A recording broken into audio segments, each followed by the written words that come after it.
Makaan ko anay kay nagutom, ragid ako. For today's video mga ka-lovely, so manyaga ko wala ko sang pwede nga masudan. Kay nga at parte nagig kamahal sang tanan, why nagig ko inugbakal, maano na lang ko sini. Kay kung hindi ko pagkaon, feeling ko do maniwang ko kabudlay nga daan magpatambok nga banila hala dako pang imo nga tiyan sa imo nga dughan. Pero para sa akon okay lang ina kay nga happy ako nga makita kung healthy ako, charot. Healthy lang sa panglawason pero hindi sa pangisipon.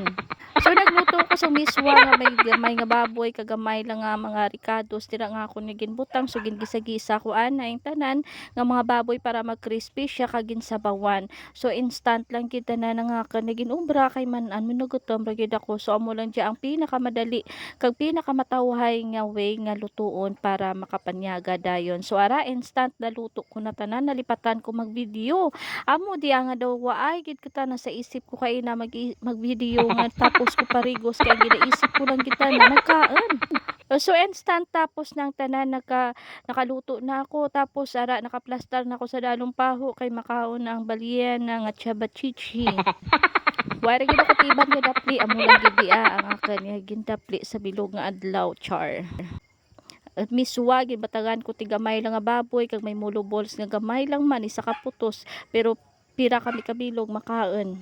So amura ta na di diyang kabuhi so umay hindi ka kinahanglan magpili-pili kung ano ang imo nga ikanon. Kinahanglan kung ano ang naka-prepare sa lamisa magkaon ka kay kung hindi magatman ka gid. Kay di siya tata sa uma kasadya lang kay kung gusto mo magkaon kang merienda mo nga saging kag kamuti mangali ka lang to sa tanom kaiban.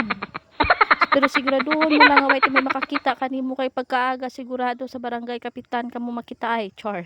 Amura pa lang akong malasan tara di sa manok mo ginapabayaan mo lang magsilod gani sa balay namon di rin nakagwa nga buhi. Pagkaaga pangitaot ka tagiya bala lang namon ay way kami kakita. Pero ang tuod kara nadapli rin namon. Kung siya syudad ta na mga puso kasaging ginabakal 40 ang bilog di ta na kanamon pisan ka lang maningit ay Diyos ko raka tanay mga puso kasaging makita.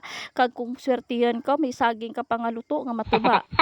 Di diya kinahanglan tada sa uma kinahanglan pisan ka lang gitanan pisan ka mga watcher. Di joke lang di man di nami. But actually diri sa uma basta mapisan ka lang hindi ka gid magutman amo nang punto ko hindi nga mapisan ka lang pero hindi gid na malikawan may ara gid ang mga tawo nga ginabantayan na lang gid kung ano ang ginatanom sa piyak nga uma kag giharvestan ng dayon daw ako ay hindi. Oo. Basi ako karon tumasalaan bala nga nagbuel ka mga tanom na nanda ay mabudlay ra. So hasta dito na lang hasta diri na lang ang ako niya video. Thank you again for watching. This is Lovely. Bye.